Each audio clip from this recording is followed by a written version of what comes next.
Welcome to The Lost Signals discusses film and TV. Using the revolutionary Manzaro-Mosi Thurlow scale, or MONS, we scrupulously review these art forms with an emphasis on narrative structure. Join us for another entertaining episode.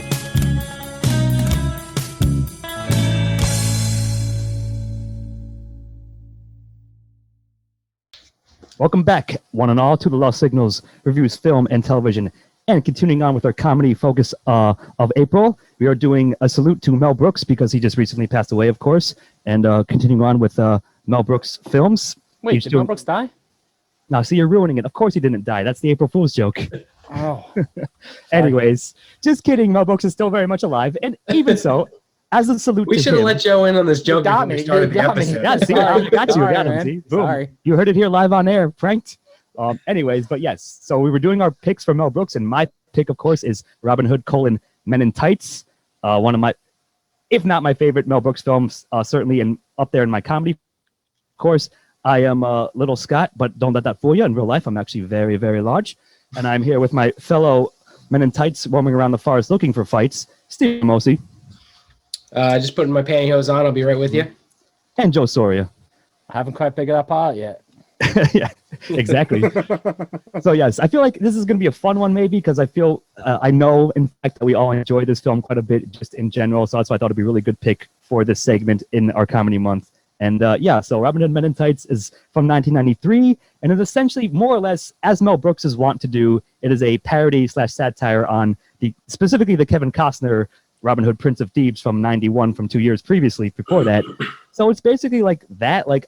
The logline is kind of what I said, like men in tights roam around the forest looking for fights, and they do the plot of every Robin Hood story ever. They fight against the sheriff of Nottingham to depose King George, who's sitting on the throne, Prince John, who's sitting on King Richard's throne, and they, Maid Marian. They do the Robin Hood thing. It's just that it's all Mel Brooks style jokes and plot elements thrown in there.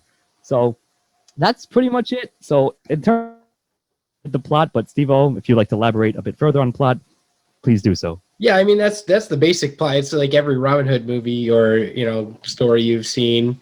We start off the whole intro scene has like not much to do with anything else. It's just Mel Brooks's like insane like intro that he likes. But we see Robin locked up. Then he swims back. He comes back from the Crusades. Finds that the king, who is also away in the Crusades, has had his throne like usurped basically by his brother, John. That's part of the myth, like of the story. Yeah.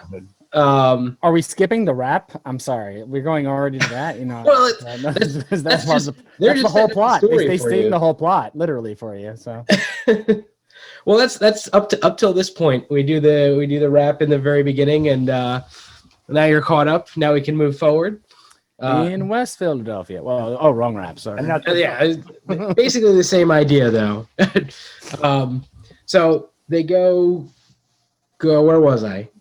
So he gets there. He finds out that the sheriff of Rottingham is doing bogus shit. Decides that he has to go against them. It hits every point of the regular Robin Hood theme mythos. He goes to the. Sorry. He goes to he meets Maid Marian, faces off against the king, the current king, and the sheriff. He goes to the archery contest, wins the archery contest, gets arrested, eventually wins, and then marries Maid Marian. Right? Like yada. It's pretty simple. Like there's a million jokes in there, which we can talk about starting now. Like Even right at the end, Patrick Stewart showing up is awesome as King George, King Richard coming back. King George. Basically, everybody in this movie is like perfect. But we'll talk about that when it comes to characters. But the plot is, while it functions just fine. It is just a ripoff of every Robin Hood plot. I don't think that there's much new in there. Like we were just talking about Young Frankenstein, they added a new kind of twist to that, where it was about him being like a Frankenstein, like a descendant of Frankenstein, whereas this is kind of just the Robin Hood thing with jokes over top of it. Yeah. So I'm probably gonna give plot a 2. It's fine, but it's certainly not anywhere near the strongest part of this movie. Yeah, I mean, it's a 1.5. Like, half of it is, like, again, the basic framework of all the Robin Hood tales. And again, like, more closely specifically to Prince of Thieves. And then the rest is, like, the jokes that glues all. Actually, it's almost reverse, where the plot glues the jokes together, I would say, like, more or less.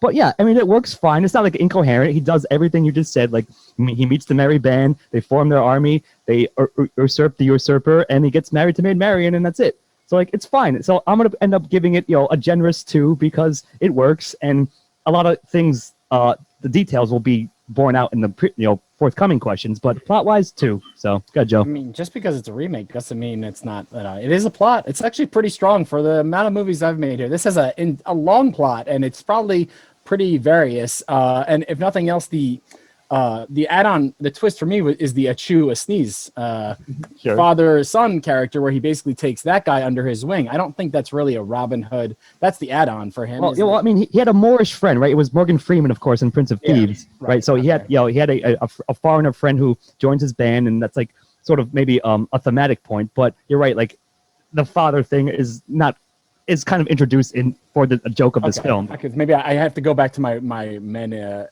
Prince of Thieves. I was saying. Yeah, I mean that's more of what like Prince of Thieves added, I think, to the Robin Hood lore, like before that. Oh, maybe, yeah, you might be right about that. True. Although I don't remember, like I thought it was original. The original story all that well, so like I can't claim that was. And I believe Blinken, that's a creation. So I don't he had remember he had a loyal servant. They just bent that character towards the comedic.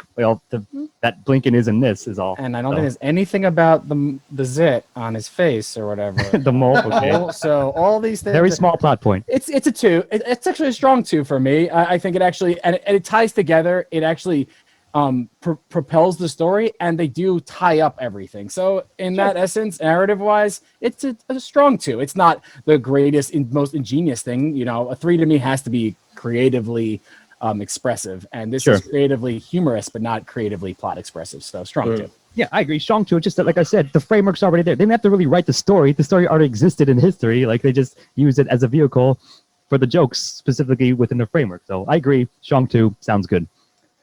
Alrighty, so actually, Joe, why don't you continue on with themes? Themes, sure. Yeah, so the themes are brotherhood, archery, no ding ding. Archery is a theme. Without a wedding ring, that's a big one. No ding ding.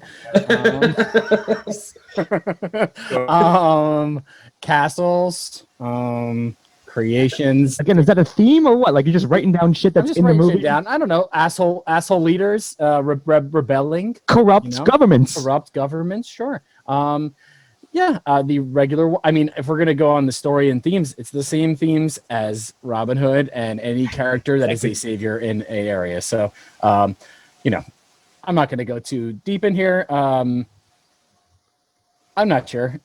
You guys can tell me if there are enough themes in here worthy of giving it points, just because I like the movie. So, fair enough. I mean, that's a good point too. Like, yeah, I somewhat wavering, so I'll let you maybe be the deciding factor, Steve-O. But I do agree, Joe, to an extent where, like, as good as it is, as entertaining and legit funny, at least I think we all agree it is, like, yeah, it inherently has the themes of Robin Hood story in general, again, because of de facto nature. But, I mean, what message are they sending? You're like, hey, let's have a fun and funny romp with Robin Hood, like a spoof on Robin Hood.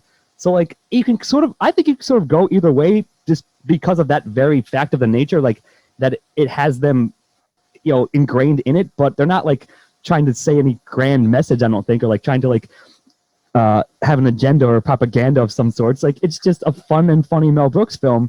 Now, but you can make it. I'm like, yeah, brotherhood, coming together, like a diverse group of people who band together to overthrow the corrupt government. Like, I don't know, like if E were here, he might make a point of like a Marxism kind of thing or something, but I feel like that's a bit of a stretch.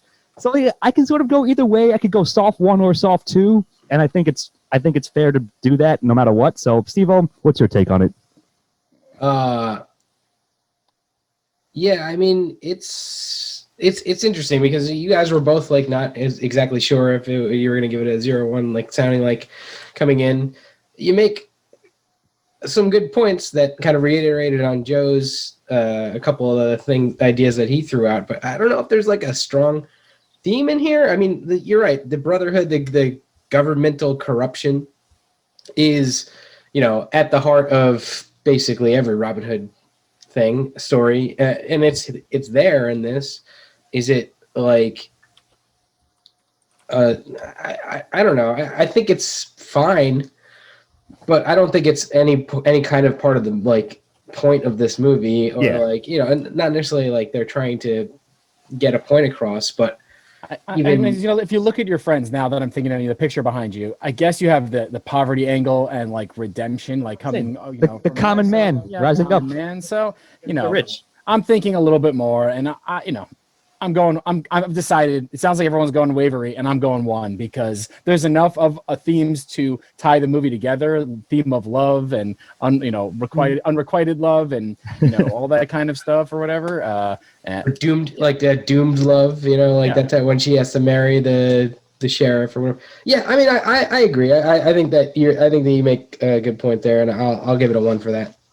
I mean, you guys sort of convinced me. Like, again, it might be softer one, but you're right. It's there's just enough there. I think because again of the original source material, and that they incorporated enough of it into the jokes and into like the gags and stuff that it all works fine. And I'll give it a fine soft 1.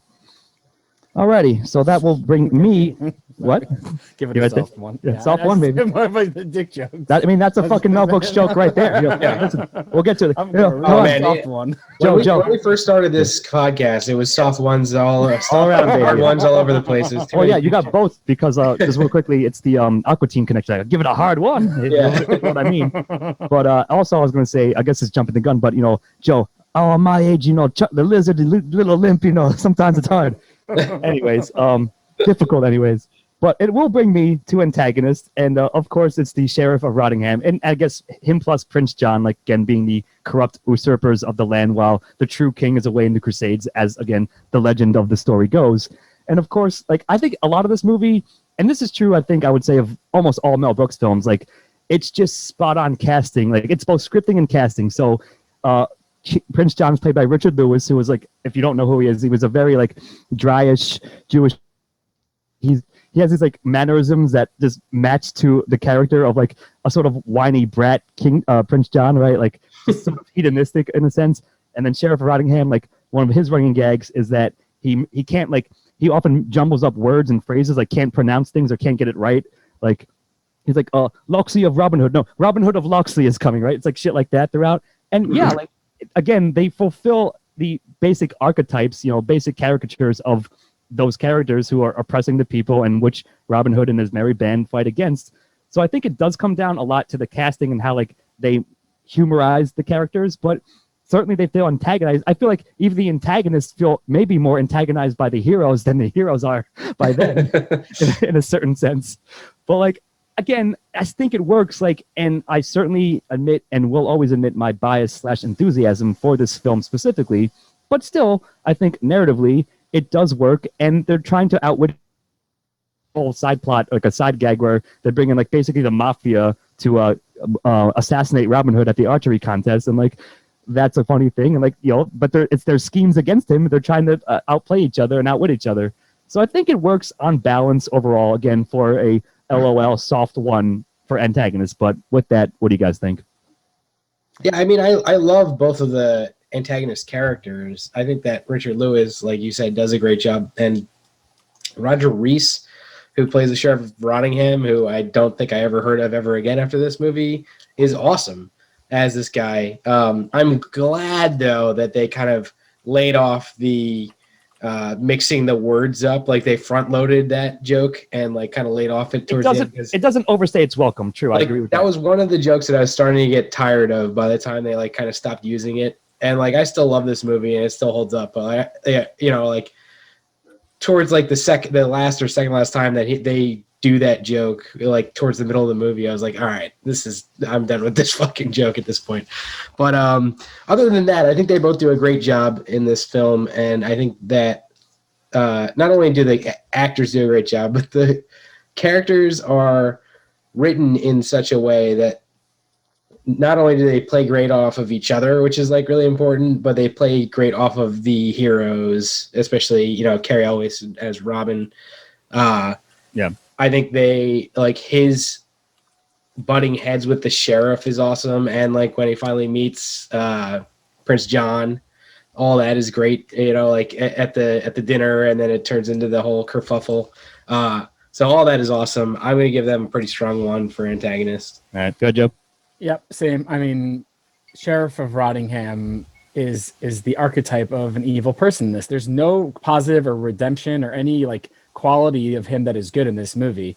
You know, you mentioned I don't know if you want to call it a dyslexic humor or if it's just a stutter or something like that. Some kind of combination of those, yeah. It feels off nowadays, but it seems right where he's just like, he's not good at what he's doing. So at a certain point, yeah, it's good they stopped it, but it also is kind of a tick right from the beginning that gives you like, this guy's kind of an oaf. So exactly, I think it works in that realm. It's the same thing with the Richard Lewis character. Like these are bumbling idiots. So at a certain essence, they're making fun of idiocy and not whatever they're doing and how they're not functional. I find the Richard Lewis casting of the King of England to be the most Jewish British king in the history probably of time.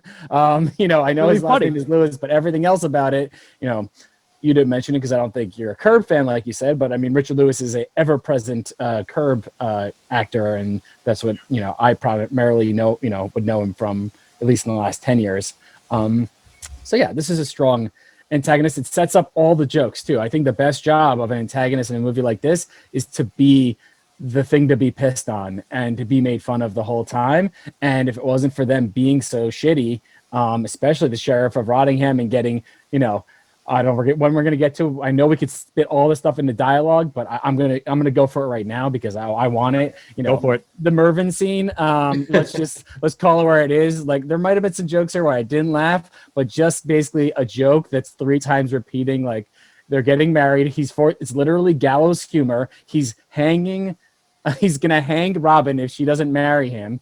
And the first thing the abbot, you know, says, "And do you Mervyn?" Hey, I bet. Mervyn, yeah, I bet, right? It's like all these name jokes. The Mervyn, it's just like, and then it's like, okay, Mervyn, and it's just the best joke in the whole movie, possibly. I don't know about that, but it's a good one. It's the best comeback joke where it's funny the first time and it's funny the next time, and it's funny when he doesn't say it the third time. So I think it does a really good job of actually not outlaying its welcome. So it's a good subversion. Yeah, I agree. Like Mel Brooks is like the king of those types of jokes, and like the ones that are like, oh, this has gone on so long it's not funny, and then it's gone on so long it's funny again. Like the thing that I always think of with a joke like that is like the Simpsons, the rake joke, right? Exactly. Like, yes. But it's 100% Futurama Simpsons style, I think. Honestly, I didn't even think of that in the same context as like now having watched Young Frankenstein last week and this week. I'm like, damn. You know, over the course of 20 years, Mel Brooks never stopped loving that joke and like doing that joke, and he's fucking great at it. Good so at it. understandable. Well, he steals his own joke and does Walk This Way again. Fuck you! I had that in my notes. He steals his own jokes all the time. He steals like 8 of his own jokes in this movie. The movie Mole is straight from like Igor's hump. Yeah. I mean, you're right. He has always like that's for maybe style, but you're right. Like, there's always meta callbacks, like meta humor. Like, you know, if you're a fan of Mel Brooks, like you would kind of expect that. Like, all his movies have a similar-ish running gag and certain styles, certain scenes. Like you said, he Joe, even name checks Blazing Saddles at the end of the movie. I know. I was waiting for that too. But yeah, I agree with all that, of course. And I think you made a good point to cap off on the antagonist shows that like maybe they're like incompetently evil, right? So like the very first encounter that Robin Hood has with Sheriff Rottingham, he like humiliates him. He makes him look so stupid. He slices off his stirrup, so he's like he's under the horse, and like he's like makes the horse ride away. And even then, it's the first time he's like, "I'll pay for this." No, wait, you'll pay for this, right? Like, yeah, he looks stupid already. And Chappelle gets one of the most memorable jokes in the movie. Yeah, I would get worried about getting pissed on. Especially if you're like a 12-year-old watching this for the first time or whatever. Like, I was. From where you're at, I'd be worried about being pissed on. I'd be worried about getting pissed on. And if you were Dave Chappelle, you'd only be about 7 years older than that 12-year-old that's watching that movie. So that's very true. That's right. That's very true. Dave Chappelle was very young when he did this movie. Good for him. Anyways, it sounds like one's all around for Antag because of that angle, and that will move us along to Protag with you, Steve-O, Robin Hood, I guess, and his merry men himself. Go for it. Yeah, Carrie as Robin of Locksley. I have loved Carrie Elway since I was a child. The Princess Bride was like one of the biggest movies in my family, and I watched that movie a million times. So I know like and he plays like a similar. It's almost a parody of Wesley from in this movie, which is great. Like to see, you know, and you know, I feel like years ago after I saw Saw 1, I was like, oh shit, where the hell has Carrie always been since like Robin Hood Men in Tights until Saw? But yeah, like I don't know, I love him as this character, as this type of character. I think he does a great job. He's great at being British, so that's good. He's great at being himself, yeah. as he points out himself in the movie, and he just has this like swagger. Apparently Mel Brooks was looking at like bigger at the time actors to do this, but maybe it was too expensive or whatever. But like, or I think he said he wanted like to get a British actor, and it was like he was looking at some American, like, you know, I forget who he said, but like, you know, some American research, like Mel Gibson or something for this. And hey man, whatever.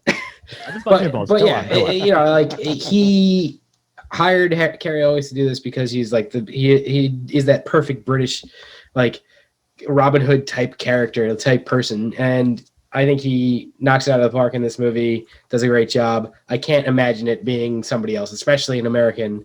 Like if it had gone that way, I feel like it would have been very different movie, and they couldn't have used that joke about him speaking in a British accent. But yeah, I'm going to give him a strong 1. I love how he plays the part. And like I said earlier, I love how he plays off of not only the merry men and the people on his side, but also the villains in this. And I think it's great. So yeah, for sure. Like, I mean, like you said, he has this sort of easy, charismatic swagger charm to him that, like, you know, you can't sort of help but be swayed by. And like on top of that, like, because most people at the time, I would assume, like, conjecture or recognize him from The Princess Bride, like from that, you know, just little previous era, right? And of course, one of the main jokes that, again, was meta to me after I understood it was when they're like, yeah, well, how are you different from any other Robin Hood? And he's like, well, unlike others, I can speak in the British accent, which I always took Costner's version, like not speaking in a British accent, right? In his version of it. And yeah, he just has, like, you know, he's the leader.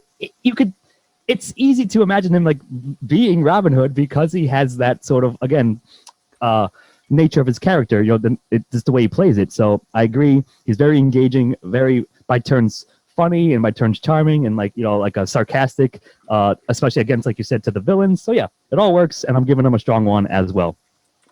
Yeah, I think it comes down to an earnestness. You know, he actually seems, it's not like he's playing it for pure fun. He's playing it for mostly to be a Robin Hood, but to just be a little playful. It's self-serious, but it's also like knowingly uppity and smooth and suave. So it goes back and forth where he's able to like be the joke too, where he's not just I'm the leader, you know, respect me. He plays down in the other things. And I mean, exactly. Some of the best jokes come at his expense, and some of them come when he's on the screen. And I think that's a good, fair landing for a protagonist of this type of movie. One of my favorite is the boring speech recurrence, where he starts making speeches and everyone gets tired of it. And we mentioned, you know, that leads into the Malcolm X speech, which is probably another great Chappelle scene. That's the best joke if we're talking about that, but we'll get to that. But yeah, and so and the last one is I never noticed this before, but you know, after they get off, after they escape from the prison by just kicking, which you know, is another, love that one. And then all of their handcuffs fall off, and then they all just run out, and then the doors open to the prison, and they're on the street level. They go to have a little beach scene.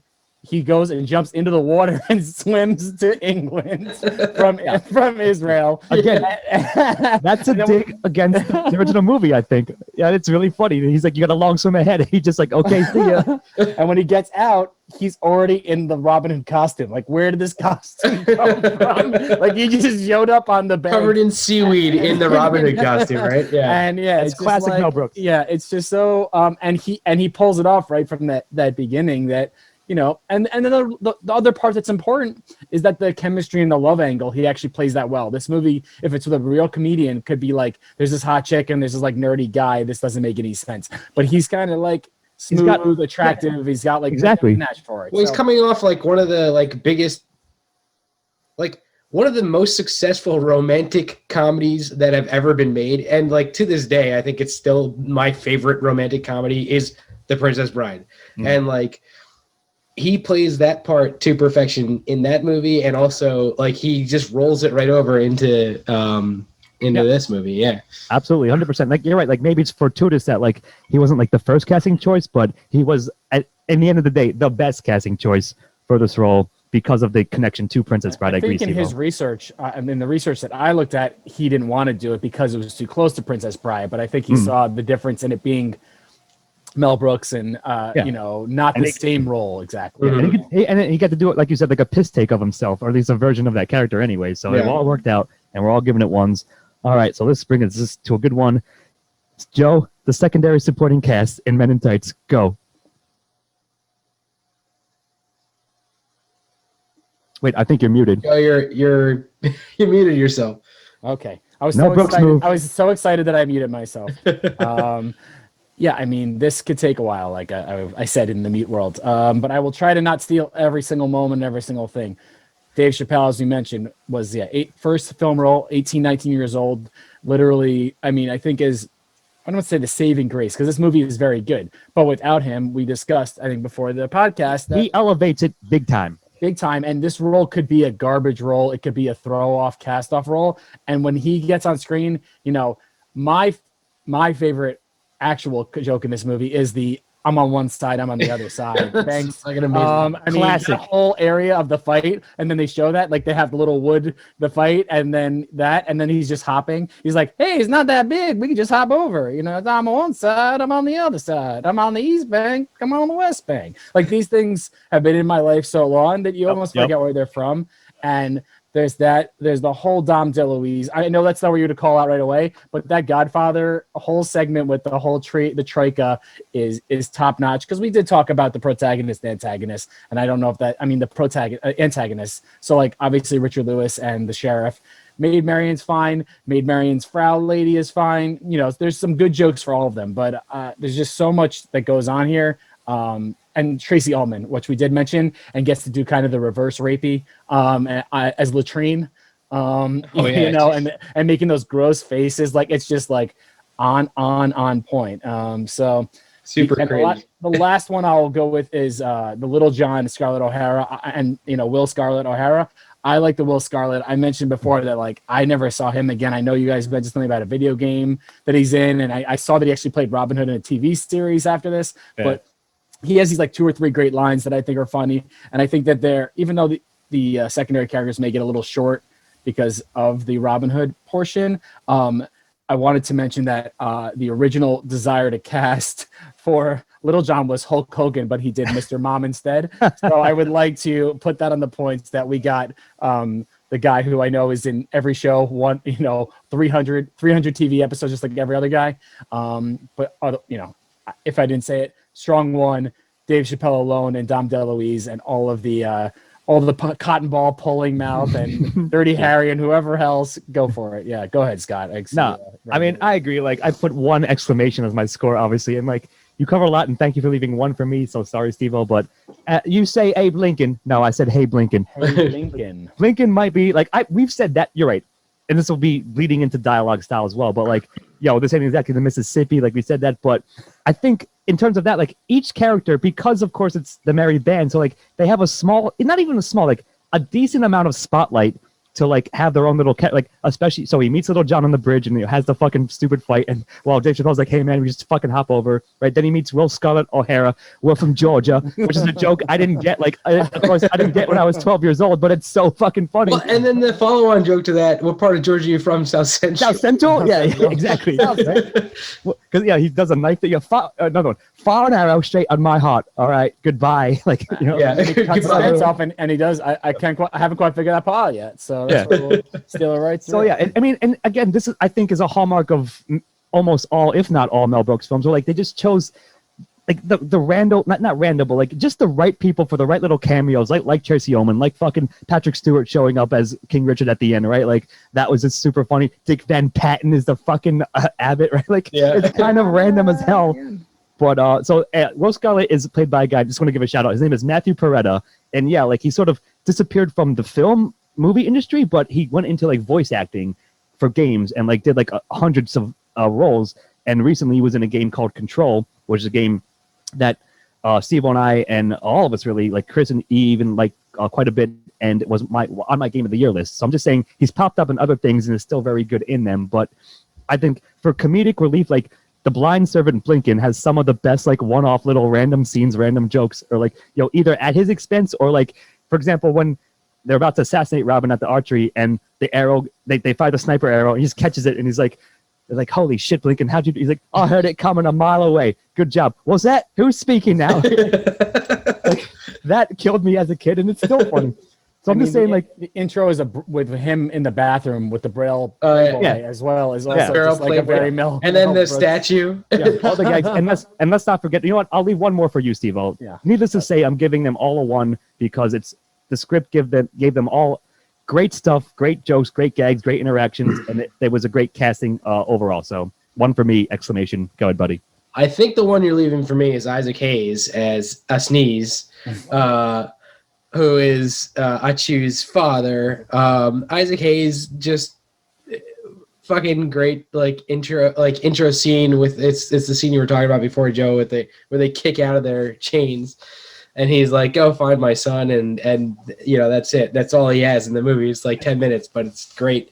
I was telling you guys, I was listening to like the Mel Brooks' commentary for like the first 5 minutes until I was like, oh yeah, this is why I don't listen to commentary, because I hate watching movies like this where I can't actually watch the movie. It's just like people talking about it. But he was saying like, Mel Brooks was saying, he's like, him and Isaac Hayes were friends, and he was like, he knows him because of music, because, Mel Brooks knows his music and stuff. So I guess he had him on, and he was like, yeah, come do a little part or whatever. He's like, yeah, great actor, this Isaac Hayes guy. Also amazing musician. But that was a good scene.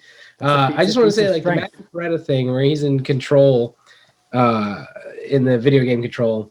If you want to have fun, just go out of context. Go watch the videos of Dr. Darling. Yeah, Control. It's a great time.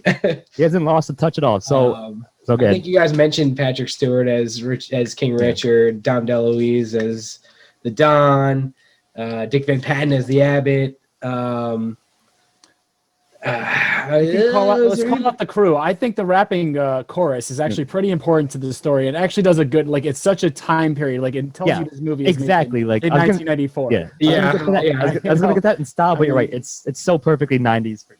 Just to do like I had forgotten about like the I said hey and then the lottie dottie and then like all the dancers. Like they have so many dancers in this movie, like just to be in the background of like the Men in Tights and the Hey Lottie Dottie song. Yeah, I mean you can tell like Mel Brooks absolutely loves music and putting music into his movies. So sure, he's always gonna have like something, or he's gonna love putting something a little bit like that in there.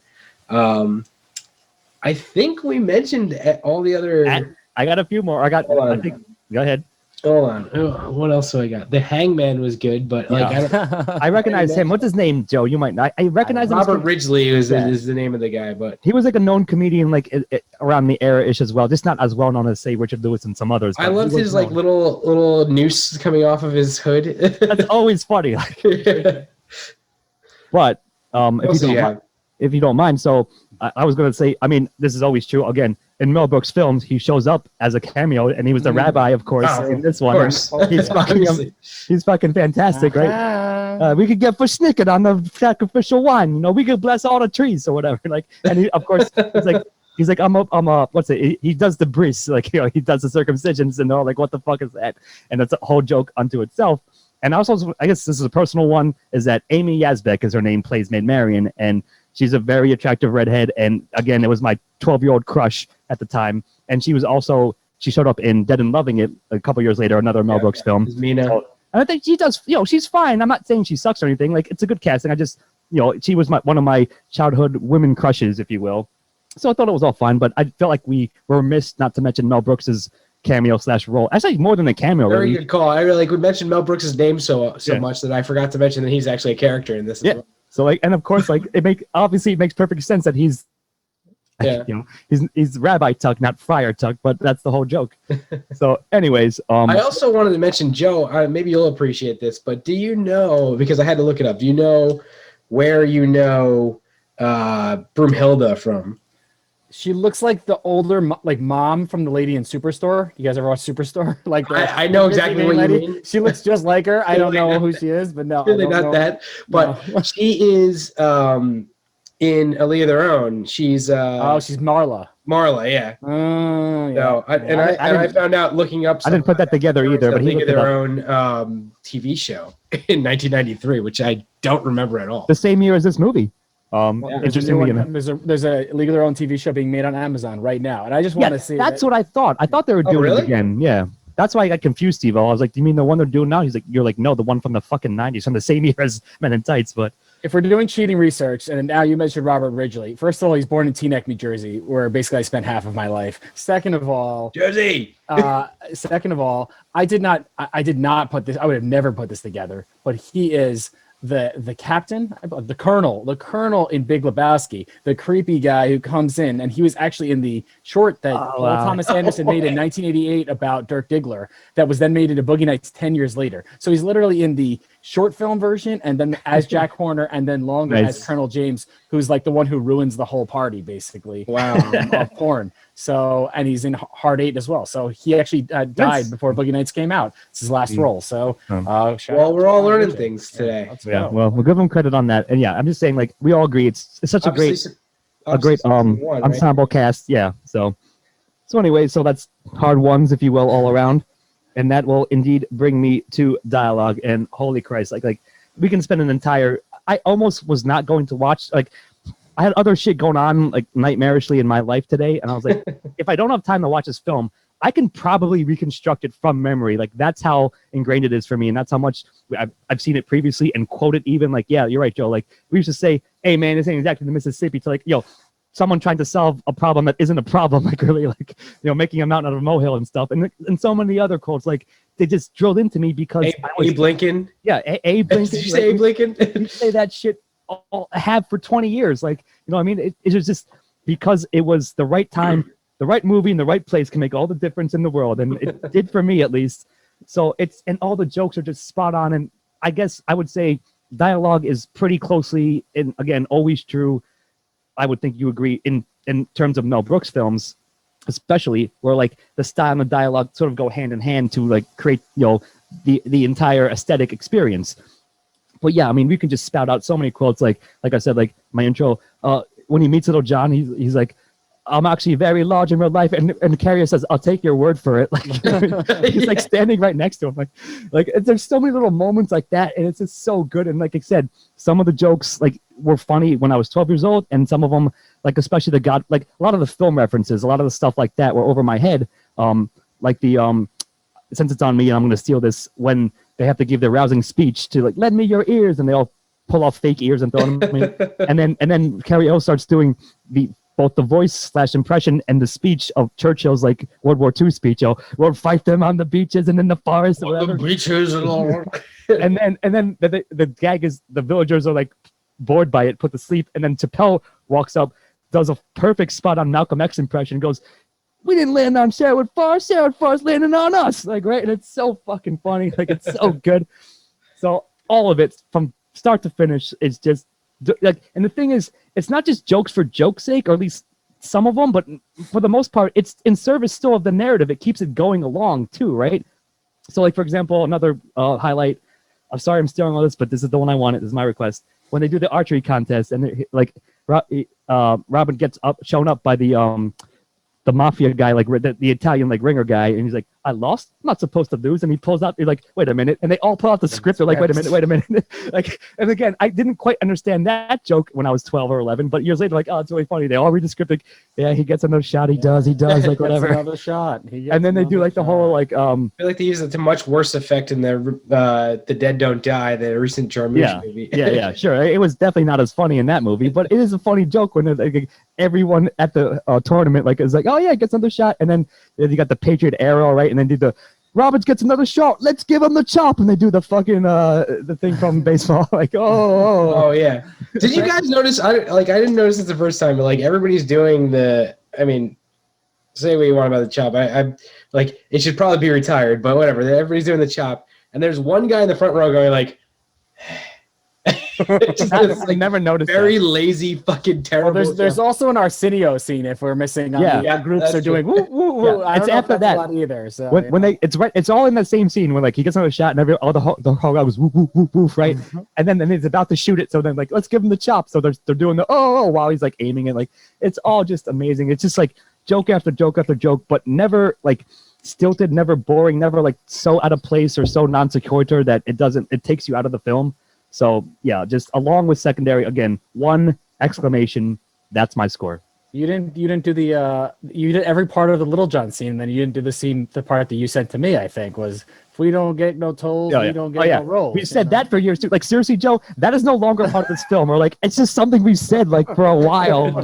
You don't pay no tolls, we don't get no rolls. Yeah, we don't pay no tolls. Yeah, I made it up myself. I mean, so. The best part is he looks so proud when he said it.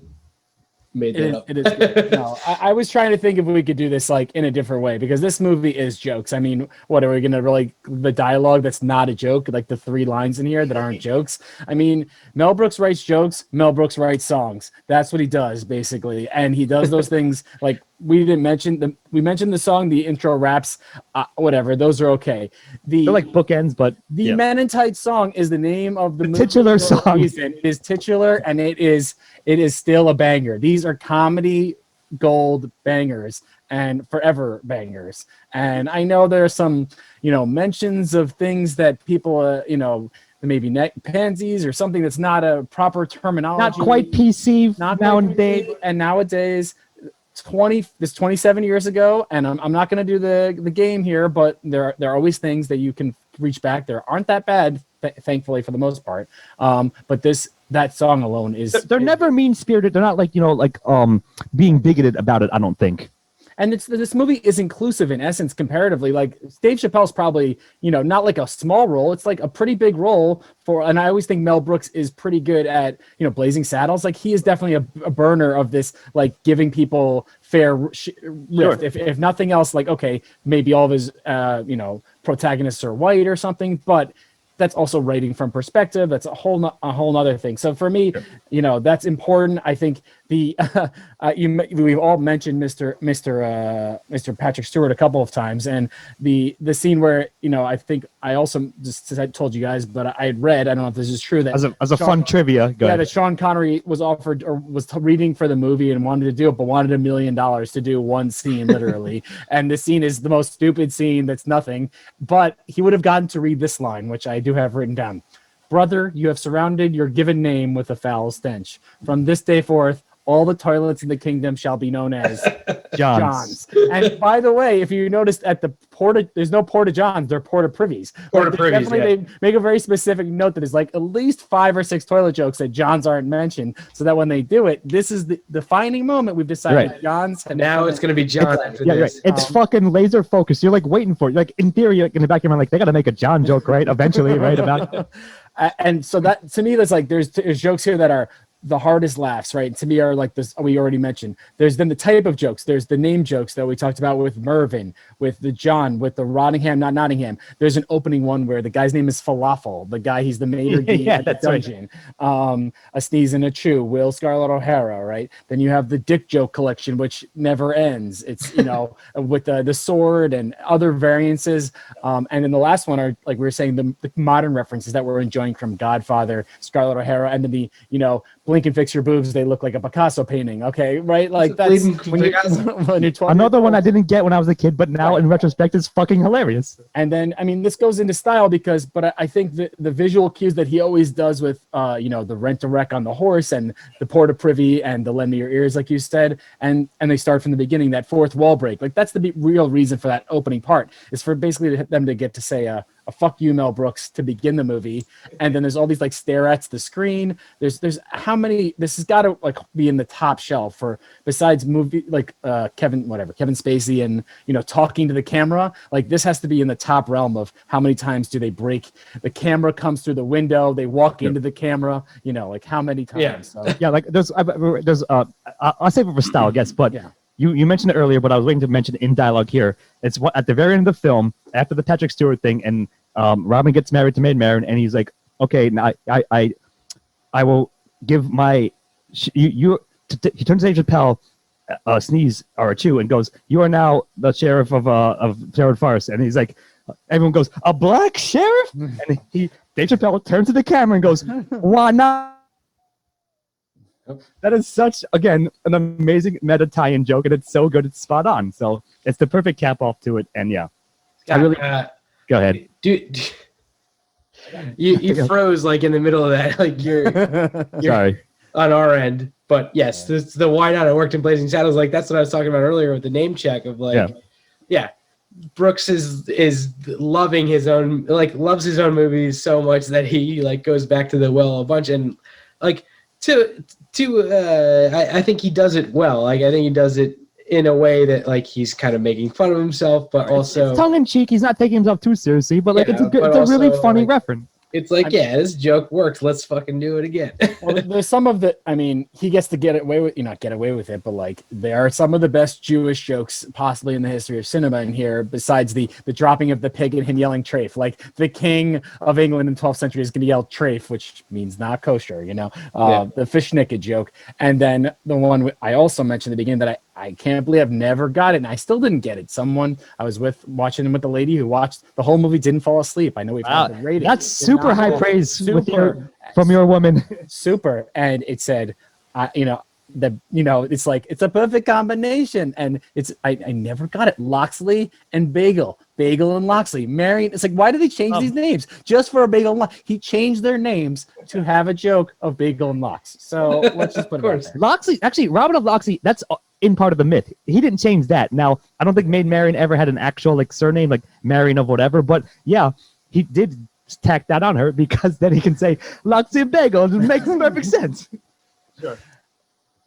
Oh, man. So that sounds like ones all around. Again, we can go on. We can just. I think he did change it to Loxley though, like LOX, as opposed to I think in the original. Yeah, like it sounds slightly differently. It's like the Frankenstein thing, like you said, but yeah, it's Frankenstein.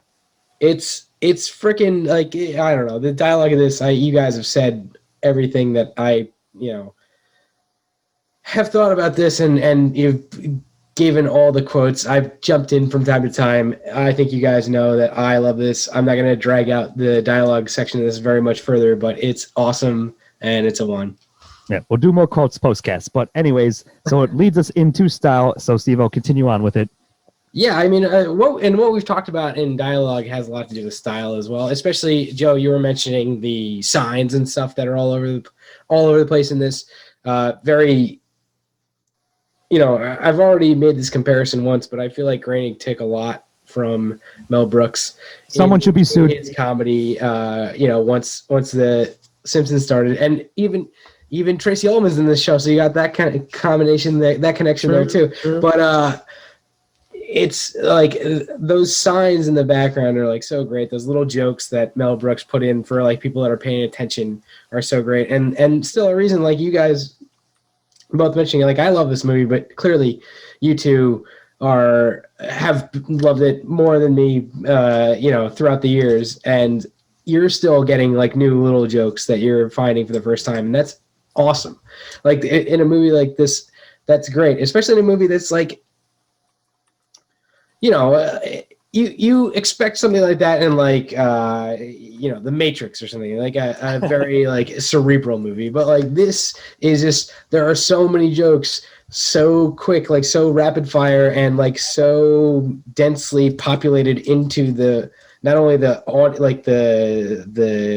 script, but also or like the spoken dialogue, but also the background and shit. of the visual world that we get as well. Like it's fucking great, and that means that there's always little Easter eggs that you're noticing for the first time, and I love that type of thing. So, other than that, Mel Brooks just makes a good movie in general. He's a good director, knows what he's doing in terms of all that. So I'll leave a lot of that stuff to you, but. Yeah, I just kind of wanted to mention those like background signs and like the background details are what make a lot of the Mel Brooks movies so great, and I think this is no exception. I agree. I'll just add on one thing you mentioned it. So indeed, like this is like maybe my 10th time in my entire life seeing this film. I've seen it a lot. So there's one part that either I never noticed it or just didn't put it together. It's a visual gag, and I just realized it. So they're after they do the Godfather scene, and they're gonna basically have a sniper in like the tower to kill Robin when he comes to the thing, and the guys like the mafia guys like assembling the rifle essentially, and as it before it pans to him doing that, it says "Ye Old Book Repository" or "Portfolio Repository," and I was like, "Holy crap, that's fucking JFK assassination reference." never put it together, but you're right, Steve. You blink and you miss that, or if you just don't think about it, but it's there, and if you get it, you're like, "Nice, that's great." So. Like I said, I think dialogue style go hand in hand. You're right. Like otherwise, even the action scenes, when like it becomes like the fight scene, that even say like time for the fight scene, the big final fight, and like then they have a fight scene, and it works. So yeah, dialogue fantastic, art and style. Like again, I feel like they're married together. So I forgot the one thing from dialogue that I wanted to mention, so I'm going to throw it in right here. When he meets Achu for the first time, and he's getting his ass kicked by like all the guys in the circle. And he's like, I hope, like off camera, you hear Dave Chappelle say, "I hope somebody's videotaping this." I was like, "Holy shit, man!" Yeah, like, that's right. So on, like 1993, like goddamn.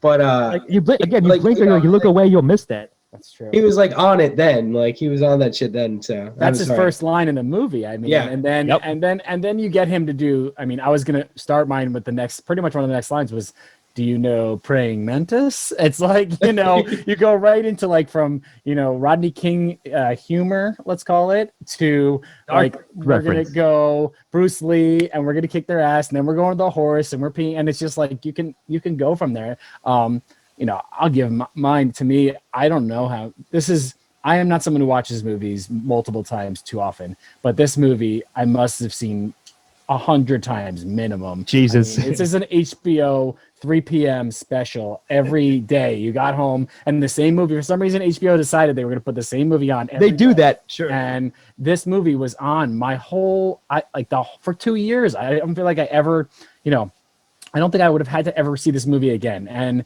to me, I was actually thinking of it in realm of when you were saying the part about finding something new. I think the best comedies always have that, especially when you learn new things, you will get new things. It realms where like Lebowski, it's on that level to me where you watch it. There's so many references. Like not everyone knows who Theodore Herzl is. Not everyone, VIL Ludi. Like I know someone who just sent me a message about they heard a joke, or you were just playing the Lenin thing, right? And it's just like it has that angle. It has this merry man type band of brothers against the evil people. It's got these musical numbers in between it. Like this is a perfect style where like the Coens kind of have that vibe when they go fun. They do this with Hail Caesar as well, where they have all those musical numbers that are just kind of not really related to everything else. Yeah, they do this dancing. The other scene I want to call out that I think we skipped over is another song where it's not the Mel Brooks song, but the classic song where it leads them behind the curtain and all of them start sitting and watching a movie, but it's behind the curtain. And just like the shadow, yeah. And the night is young and you're so beautiful. Yeah, that's right. The night is he says it to her, if you remember this, he's like, that is young, and he turns off camera and goes in B flat and then starts singing it. Right? It is so like, that is like, and it's also like, we have to have that nice romantic scene. We have the connecting, and you see them all, and I don't know what it is, but everyone in this movie, when they're not in the like a vocal part, are basically part of the dancing background of this movie. And you see these same kind of looking faces, but they do the swing while they're doing it. They're so excited. And I mean, that's just a perfect touch where it makes the movie, it elevates it to be soulful, I guess, in essence, and not just, there are some parodies that don't have soul. They're just like joke. This movie still has a soul in it, and that's the difference from a Mel Brooks one to, I don't want to like disparage like a Wayans, but some of the like the later scary whatevers are just like, there was one bad horror movie, now we're gonna make a version of that, and they're gonna spin like, what are you waiting for, over and over again. Like, okay, it is funny, but it doesn't last. This movie lasts. So I agree. Strong one for me. Just a couple more things just before we lead off. So you mentioned like, as Mel Brooks like his callbacks, so they do the walk this way thing. Sheriff Nottingham says it, which of course is a thing from Frankenstein. There's also, for me personally, again, and you guys know this, Steve knows it for sure, I dislike musicals to a pretty large degree. I will make an exception for this film because of the Men in Tights, the titular Men in Tights song. I still can sing the whole thing, like, and it works. It is in service of the film, right? It's not just there to be a non sequitur, like rando thing. Yeah, like it sort of it seems like it comes out of nowhere, but it makes sense, and it even like they're explaining like what their plan is to take back the England from the corrupt government. So, anyways, also I thought, Steve, you might mention sort of the score, which was like there, like I guess the moment, like for me, I was briefly mentioning it when Robin fights Little John on the bridge. Like the fight music plays, and then every time their bow breaks, it's like it stops. Like it's like do do do do do, and it stops, and they look at it like it's it gets smaller and smaller. But every time they have like a 5-second fight thing, it plays again and then stops. So it's a nice little subtle thing. I would have mentioned the musical scenes, but I wanted to leave that for you for sure. So I left off. What was the one where it's? I think it's it is the you said it for the fight sequence, but there is a grab your uniforms and equipment and prepare for the training sequence. Yeah. They're all going through, and then at the end they crack the eggs with the actual leggings come out. It's like all right. So it's as I recall, it's like, all right, gentlemen, line up, get your jerkins, tunics, bows and arrows, swords, and pantyhose. And it's just Dave Chappelle has like giant, like the things that pantyhose come in. Like, there's like a whole fucking table of them. Yeah. Yeah, it's fantastic. Like visually, again, audio, like in the background, everything, and like we said, I push for the fact that style, dialogue sort of meld together to create a fantastic effect, and it all works. So I believe that sounds like ones all around hard ones on style, and that will bring us on home. Joe, spoiler: do you recommend Men in Tights? You muted yourself again. So excited, you're on mute. Damn it. My trademark wavering where I have to tell you if who wouldn't like this movie first. Well, if you don't like this movie, don't talk to me. So, no. Jog on. Jog on. Yeah, whatever. This is a strong recommendation. We watched, we did the Frankenstein last time, and I thought, this movie is interesting, but it has its own style. This movie, I'm pretty sure a 6-year-old could get a joke out of this, and an 80-year-old. There are enough jokes for everybody, and there's songs, and there's fun, and there's charm, and there's like it's like better than watching a Robin Hood movie. Like, name a really good Robin movie. I would rather watch this. It's the same. Well, it's based. This, I believe. This is my last. Disney Robin Hood. Of my research, I believe when Russell Crowe was asked what is the best Robin Hood movie, he said Robin Hood Men in Tights. So the man knows what he's talking about. He's Russell Crowe, Oscar Award winner. And so correct opinion. If it's good for Russell, it's good for me. Did Russell do Yeah, he did one with Jamie Foxx. Remember? That's right. That came out a few years ago. Yeah. The Ridley Scott $300 million version of this that no one watched. Because no one fucking remembers. Who cares? We've been working on this secretly for months. It's a stealth catapult. This is for me, and it's a strong one. Go ahead, Steve-O. Yeah, I mean, absolutely. I'm going to give it a strong one. I don't even really feel a need to justify myself. I think if you watch this movie and you don't like it, you're a monster. So go watch Robin Hood. Obviously, come fight me, But go watch Robin Hood Men in Tights and enjoy yourself. Yeah. Have fun with an old Mel Brooks. An old, newest...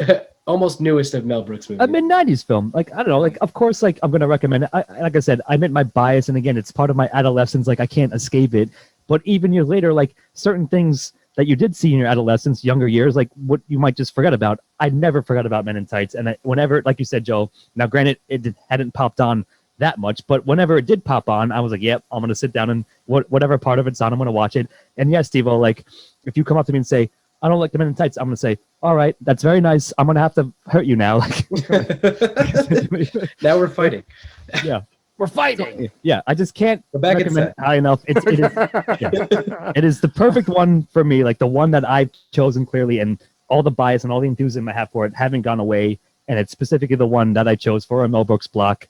And yeah, I would always recommend it. I think it's, like you said, I think there's a broad enough appeal, right? It's because it's the Robin Hood story. It's not like you need to have that much knowledge, but then the more knowledge you do have about certain filmatic things like Godfather, et cetera, the more you'll get out of it. But yeah, you're right, Joe. You can even find like the slapstick stuff will be funny almost regardless, whether or not you get the references to it or whatever, if they're when they do the reference joke. So yeah, I can't recommend it highly enough. And it's cool that we decided to do a Mel Brooks block this year. And this is the one I was waiting to do this one. And now we have, and I'm highly recommending it, of course.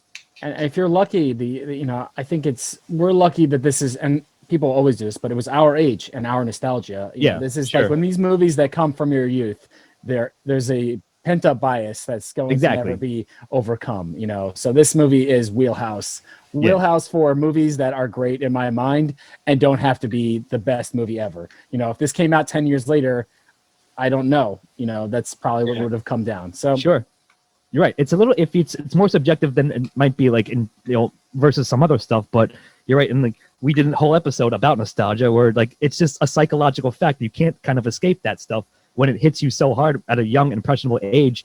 But I think we just all agreed and talked it out. Like even now, even given the fact that we do have an affinity for it, it still holds up. Like I can name things for you that I liked as a 10, 12-year-old, 13-year-old that I would say don't hold up anymore that I did love back then.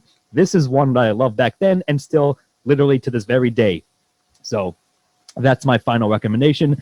And I think with that, unless anyone has, yes. Real quick, I just want to say like it's great that we're doing this Mel Brooks block, and there are like thinking about it like that. There are like at least 3 decades of people that like kind of got what we got. Like we got in at the end of this, right? Like we caught Robin Hood Men in Tights and Dracula Dead and loving it, and like in our generation. But like in the 80s, you had Spaceballs and I don't know when High Anxiety came out, but like, and then Young Frankenstein, Blazing Saddles in the 70s. So like you got like 3 decades and the producers and all that stuff. But like you have 3 decades of awesome Mel Brooks shit that like people got to, and it came out a little bit when we did the Young Frankenstein episode. I know I keep referring to it, but Chris is a bit older than us, as we like to rag on him for a lot of times. Yeah. And, he loves Young Frankenstein kind of in the same way that, like, especially you two guys, but even me have, like, this memory of, like, Robin Hood Men in Tights being the thing that came out when we were, like, 10, 11 years old or whatever, and seeing around then for the first time. So, like, he had that same thing with, like, Young Frankenstein and Blazing Saddles and stuff.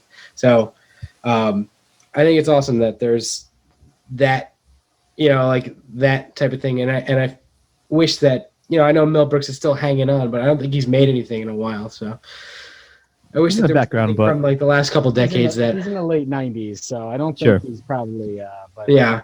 If I mean, he might be consultant or something. Can you do this? La, la, la, la, la, la. I can't do it. I love to tease him about it. His tongue. I love to tease him about it.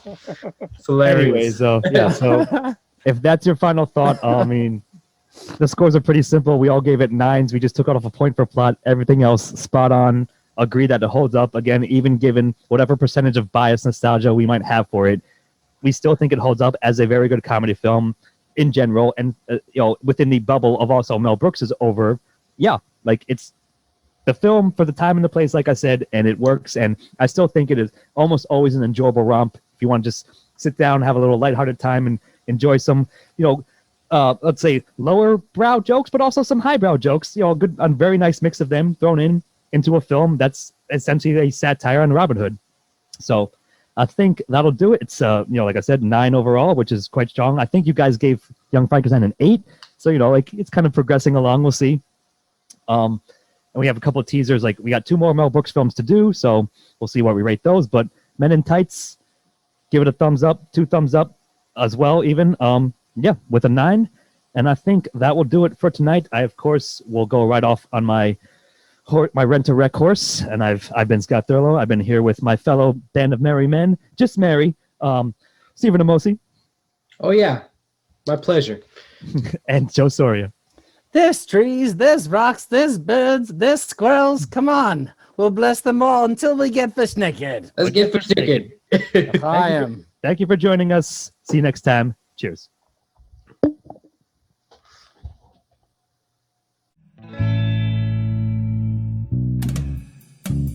Editing and engineering by Stephen Hermosi. Music by Christopher Morgan. Check us out on YouTube and iTunes for the shows, and on Facebook and Twitter for updates. Or mods?